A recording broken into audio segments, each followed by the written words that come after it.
कर्मण्येवाधिकारस्ते मा फलेषु कदाचन मा कर्मफलहेतुर्भो मा ते संगोऽस्त्वविकर्मणि।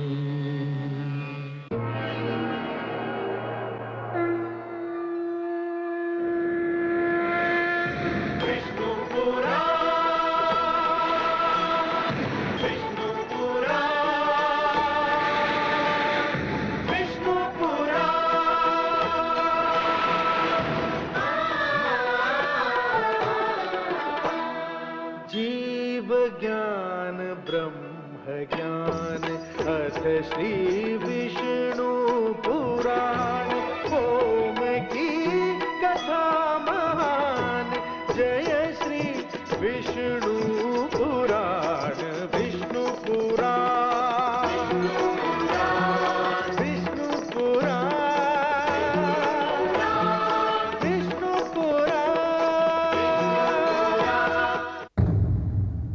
मैं माँ हूँ, धरती माँ। जो पारिवारिक संबंधों का महत्व समझते हैं वे जानते हैं कि सत्ता और धन का प्रलोभन परिवार को जोड़ता नहीं तोड़ता है।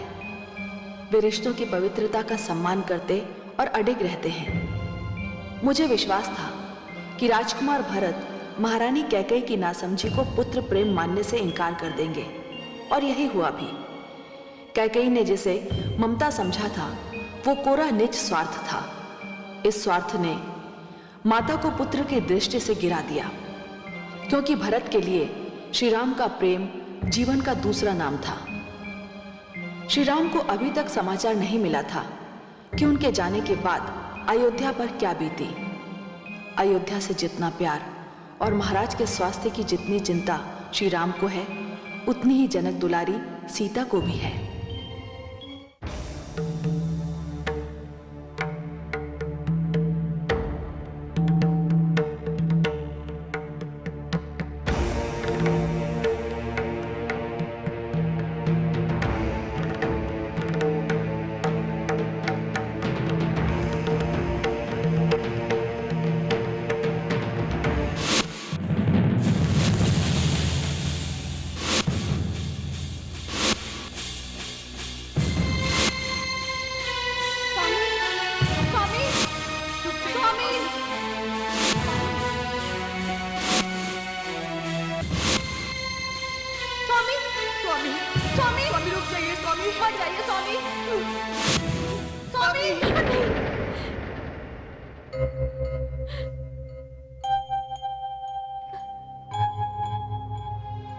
क्या हुआ देवी? अयोध्या पर कोई भयंकर संकट आया है स्वामी। क्या आपने कोई स्वप्न देख लिया? हाँ स्वामी। स्वामी, मैंने देखा कि महाराज सन्यासी की वेशभूषा में भवन छोड़ के जा रहे हैं। माता श्री सुमित्रा और माता श्री कौशल्या उन्हें पुकार रही हैं, किंतु वे आगे ही बढ़ते जा रहे हैं। देवी, संभवतः अनुज भारत के लौटने के उपरांत महाराज ने संन्यास लेने का निर्णय लिया हो। नहीं स्वामी, मेरा मन नहीं मानता। अवश्य ही अयोध्या पर कोई भयंकर संकट आया है। स्वामी, आपके प्रति स्नेह कहीं उन्हें अयोध्या से दूर न ले जाए। देवी, अयोध्या में राजा अथवा प्रजा ने कर्तव्य मार्ग से विमुख होना नहीं सीखा। एक रघुवंशी अपने प्राण दे सकता है, किंतु राजहित के विरुद्ध कभी कुछ नहीं कर सकता। सो जाइए देवी, आपने अवश्य ही कोई भयानक सपना देखा है। सो जाइए।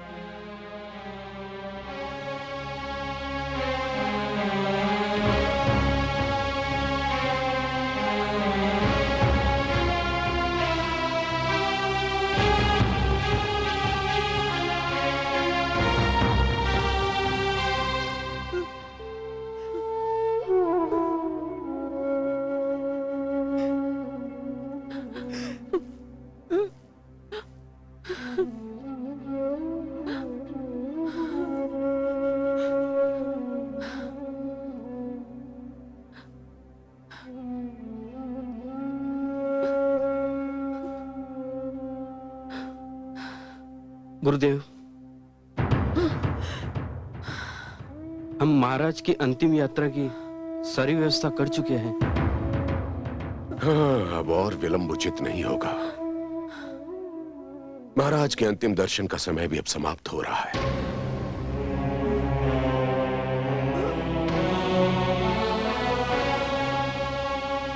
गुरुदेव, कुछ घड़ी और प्रतीक्षा कर लीजिए। मैं महारानी कैकेयी को लेकर आती हूँ। रुक जाइए बड़ी माँ। क्यों पुत्र? आपको रोकने के लिए क्षमा चाहता हूँ, किंतु मैं नहीं चाहता कि आप वहां जाएं और ना ही ये चाहता हूं कि वो यहां आए। मत जाइए बड़ी माँ। राम यहाँ नहीं है तो मैं तुम में पुत्र राम को देखती हूँ। ये बताओ कि यदि आज तुम्हारे स्थान पर राम होता तो वो मुझे जाने से रोक सकता था?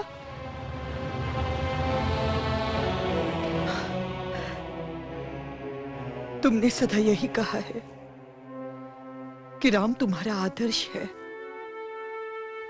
मैं भी यही चाहती हूं कि तुम सदैव अपने भाई का अनुसरण करो। हाँ।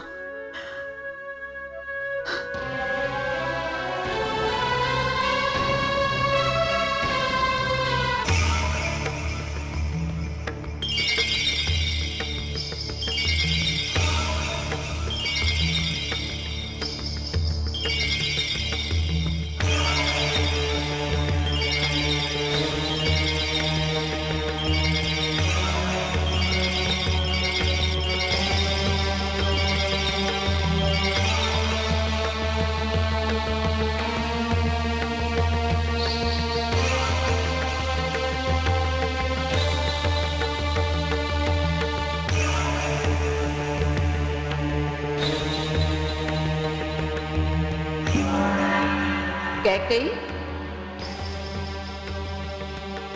आज तुझे निर्णय करने में बड़ी कठिनाई हो रही होगी कि वास्तविक कैकेयी कौन थी। वो जिसने महाराज के जीवन की रक्षा की थी, अथवा वो जिसने महाराज से जीवन छीन लिया। वो जिसने महाराज के जीवन में प्रेम का रस घोला था, अथवा वो जिसने उनके जीवन में विष घोल दिया।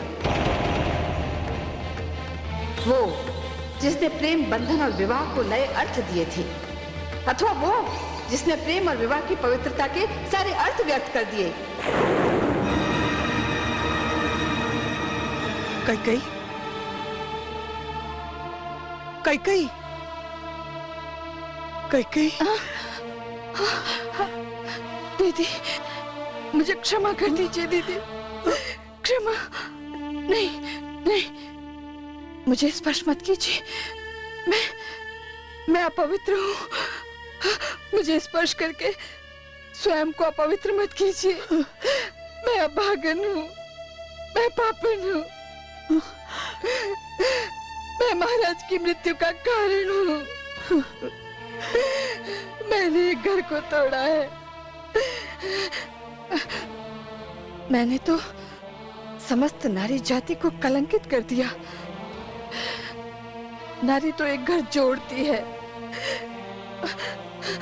पर मैंने तो एक जुड़े हुए घर को तोड़ दिया। मैंने तो एक जुड़े हुए घर को तोड़ दिया। नहीं कैकेयी, यदि ये सत्य है कि जन्म और मृत्यु का समय ब्रह्मा निर्धारित करते हैं, यदि ये सत्य है कि मैं और तुम हम सब कठपुतलियां हैं जिनकी डोर विधि के हाथ में है, तो तुमने कुछ नहीं किया।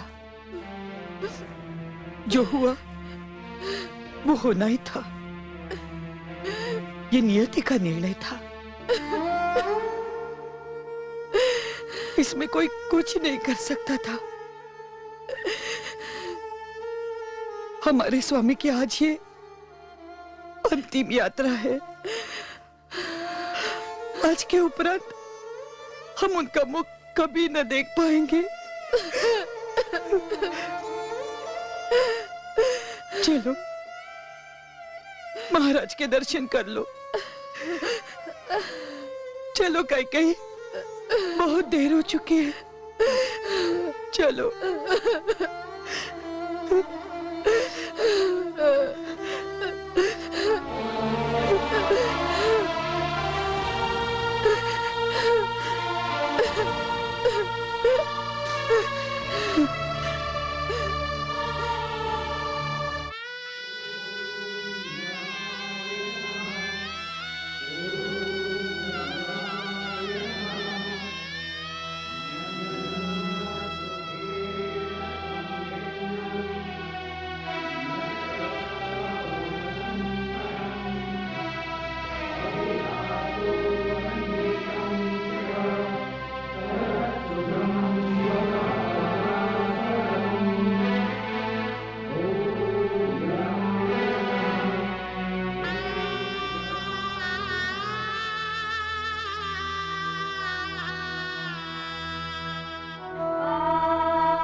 ठहरिए महारानी।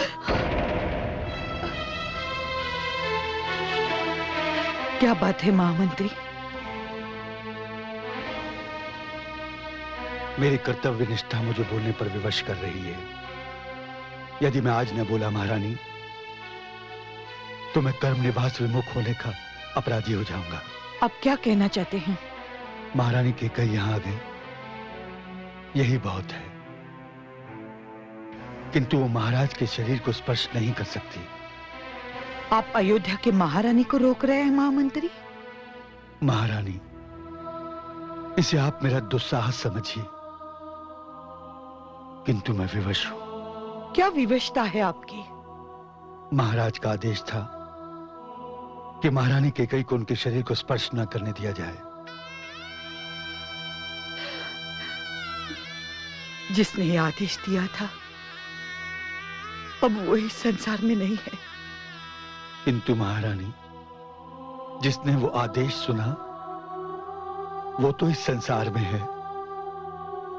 महारानी, मैंने जीवन भर महाराज के आदेश का पालन किया है। अब उनके अंतिम आदेश की अनदेखी करूंगा तो मैं जीवन भर पाप का भागी बन जाऊंगा। और यदि मैं ये कहूं कि आप कैकेयी को ना रोकिए, ये मेरा आदेश है, तो मैं अपना सर झुका दूंगा महारानी, और आपसे प्रार्थना करूंगा कि अपने आदेश का पालन करने से पहले मेरा सर धड़ से अलग कर दे।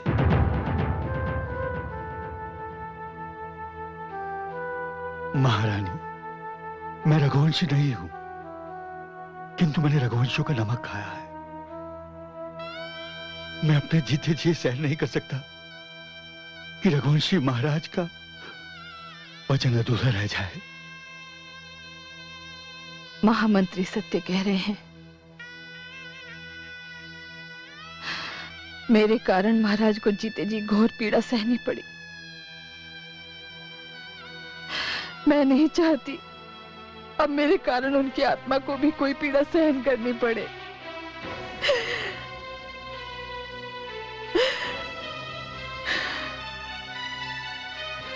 यही नियति का निर्णय है। मैं तो उनके शव को भी नहीं छू सकती।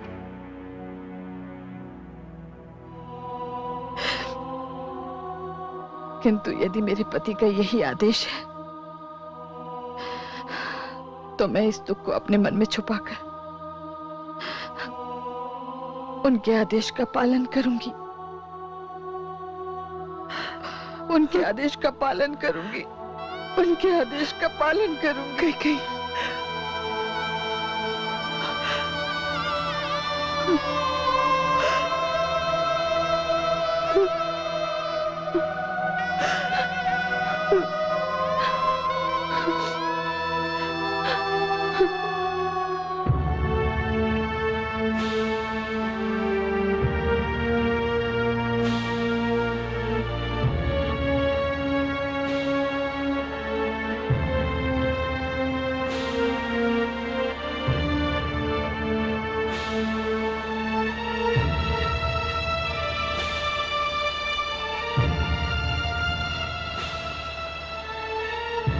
क्या वो भ्राताश्री? अनुज, डूबता सूर्य जीवन के अंतिम क्षणों को गिनते हुए वृद्ध की भांति शांत होता है, किंतु आज स्वयं सूर्यदेव मानो ऐसे प्रतीत हो रहे हैं कि स्वयं मृत्युशैया पर लेटे हुए हैं और सारा आकाश चिंता की भांति धू धू कर जल रहा है। अनुज, डूबता हुआ सूर्य मनुष्य को यह सीख देता है कि जिसने भी पृथ्वी पर जन्म लिया हो, वो चाहे कितना ही प्रतापी हो, उसके जीवन का अंत एक दिन निश्चित है।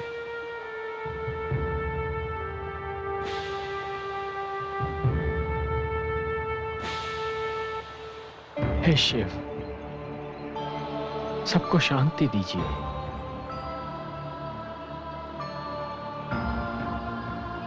मुझे भी महादेव शांति दीजिए। महादेव,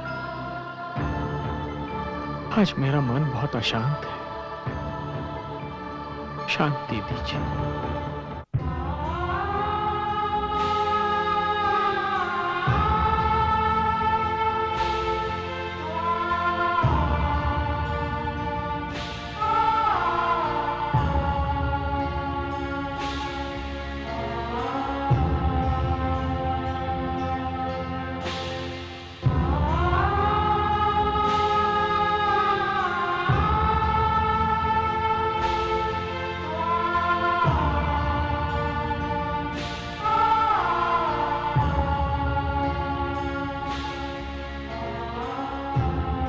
ये दृश्य इतिहास का पृष्ठ बन जाएगा। आकाश पर सूर्य अस्त हो रहा है और पृथ्वी पर रघुवंश के महाप्रतापवान राजा दशरथ के जीवन का सूर्यास्त हो रहा है। प्रिय शिष्य भरत,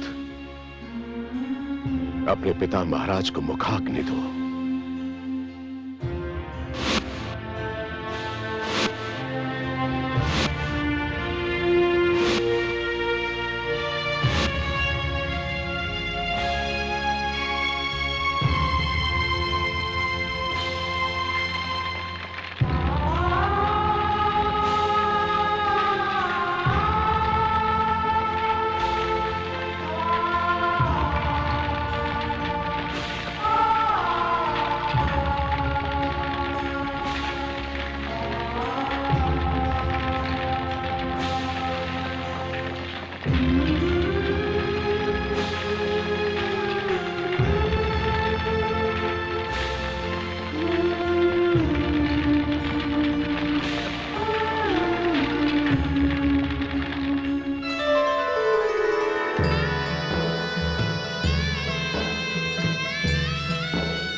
दशरथ रघुकुल रीत निभाई,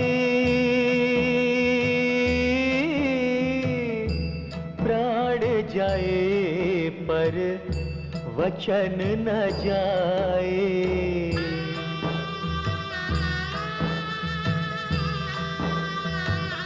हो रघु परंपरा उज्ज्वल भयाओ, दशरथ युग समाप्त हो गया। दशरथ युग समाप्त हो गया।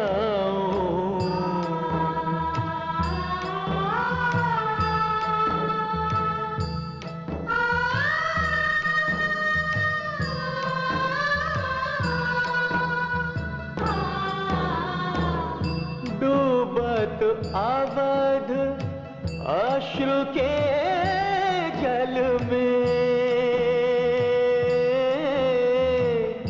दशरथ सो अस्त भयो पल में दशरथ सूर्य, अस्त भयो पल में।